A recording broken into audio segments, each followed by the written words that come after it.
Hi. GCC residence visa ഉള്ള ആൾക്കാർക്ക് Saudi multiple entry visa പാസ്സായി തുടങ്ങിയിട്ടുണ്ട്. എന്നാൽ UAE നിന്നും അതുപോലെ തന്നെ കുവൈത്തിൽ നിന്നൊക്കെ അപ്ലൈ ചെയ്യുന്ന ആൾക്കാർക്ക് അതിന്റെ സ്റ്റാറ്റസ് ലഭിക്കുന്നത് സെൻഡ് ടു എംബസി എന്നുള്ള സ്റ്റാറ്റസ് ആണ്. അതുപോലെ തന്നെ ന്യൂ മോഫ സൈറ്റ് മുഖാന്തരം അപ്ലൈ ചെയ്യുമ്പോൾ അതിന്റെ അപ്ലിക്കേഷൻ വരെ ലഭിക്കാത്ത ഒരു സാഹചര്യമാണ്. ഈ ഖത്തർ റെസിഡൻസ് ഉള്ള ആൾക്കാർക്ക് നമ്മൾ അപ്ലൈ ചെയ്തിട്ട് പെട്ടെന്ന് തന്നെ വിസ പാസ്സായിട്ടുണ്ട്. അപ്പം നിങ്ങൾ UAE നിന്നോ അതുപോലെ തന്നെ മറ്റ് GCC കൺട്രിയിൽ നിന്നോ നിങ്ങൾ അപ്ലൈ ചെയ്യുകയാണെങ്കിൽ നിങ്ങൾ ഒന്നെങ്കിൽ ഒരു ഏജൻസി മുഖാന്തരം അപ്ലൈ ചെയ്യാൻ ശ്രമിക്കുക, അല്ലെങ്കിൽ നിങ്ങൾ ഓൺ റിസ്കിൽ ചെയ്യുകയാണെങ്കിൽ ഒന്നുകൂടി കൺഫേം ആക്കിയതിന് ശേഷം മാത്രം അപ്ലൈ ചെയ്യുക. കാരണം പല ആൾക്കാർക്കും സെൻഡ് ടു എംബസി എന്ന സ്റ്റാറ്റസ് ആണ് വന്നത്.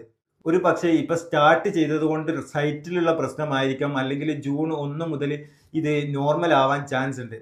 അപ്പം നിങ്ങൾ അർജന്റ് ഇല്ലെങ്കിൽ ഒന്നുകൂടി വെയിറ്റ് ചെയ്തതിന് ശേഷം മാത്രം അപ്ലൈ ചെയ്യുക. അതുപോലെ തന്നെ ഖത്തർ റെസിഡൻസ് ആണെങ്കിൽ നിങ്ങൾക്ക് ഈ അപ്ലൈ ചെയ്യുന്ന അതേ ടൈമിന് തന്നെ വിസ പാസ്സാവുന്നുണ്ട്.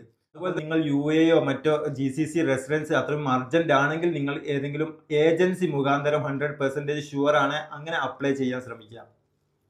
താങ്ക്